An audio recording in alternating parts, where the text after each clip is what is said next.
On one hand, Donald Trump is negotiating in his own way for a ceasefire in Ukraine. On the other, the US president has unleashed a different kind of war. On Monday, Trump followed through on his threat to impose tariffs on his biggest trading partners, setting the stage for a global trade war. Very importantly, tomorrow tariffs 25% on Canada and 25% on Mexico, and that'll start. So they're going to have a tariff. So what they have to do is build their car plants, frankly, and other things in the United States, in which case they have no tariffs. On the tariffs, is there any room left for Canada and Mexico to make a deal before midnight? And should we expect those Chinese tariffs, the extra 10%, to take effect tomorrow? No room left for Mexico or for Canada. No, the tariffs, they're all set. They go into effect tomorrow.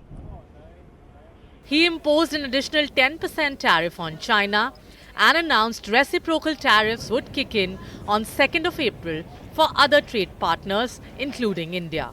Well, I can't say. It depends on what they do with their currency. It depends on what they do in terms of a retaliation with some kind of an economic retaliation, which I don't think they're going to retaliate too much. Reciprocal tariffs start on April 2nd. And I wanted to make it April 1st, but I didn't want to go April Fool's Day, because that costs a lot of money, but that one day. But so we're going April 2nd. In 2024, Mexico, Canada and China were the top 3 trading partners of United States, accounting for 41% of total trade. Notably, each of these countries runs a massive trade surplus against the US. India ranked 10th on the list with a $46 billion trade surplus last year. The US automobile industry is expected to take a major hit. In 2024 alone, the US imported over $202 billion worth of vehicles and auto parts from Canada and Mexico. Canada also exports crude oil and other energy products as part of the North American auto manufacturing chain. The metals industry will also be severely impacted.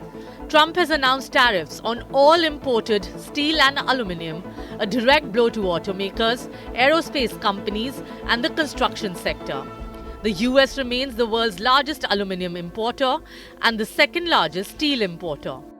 The semiconductor sector is another major target. Trump has proposed tariffs on imported computer chips with a focus on Taiwan, a key supplier for Nvidia, Apple, and the US tech giants. TSMC, the world's largest contract chip maker, has attempted to cushion the blow by announcing a $100 billion investment in the US. Even the pharmaceutical sector isn't immune.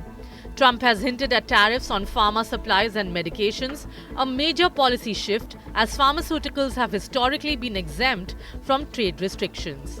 Meanwhile, China has hit back with its own set of retaliatory measures, pushing the world's 2 largest economies closer to an all-out trade war. Beijing has imposed up to 15% import duties on a range of American agricultural and food products.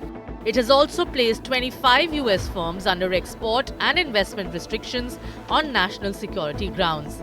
10 of these 25 firms were specifically targeted for selling arms to Taiwan.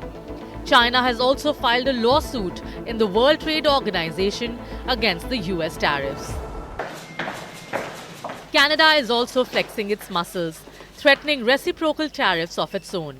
In an unprecedented move, Canada has warned it may also cut power supply to US border states. Bureau Report, Business Today Television.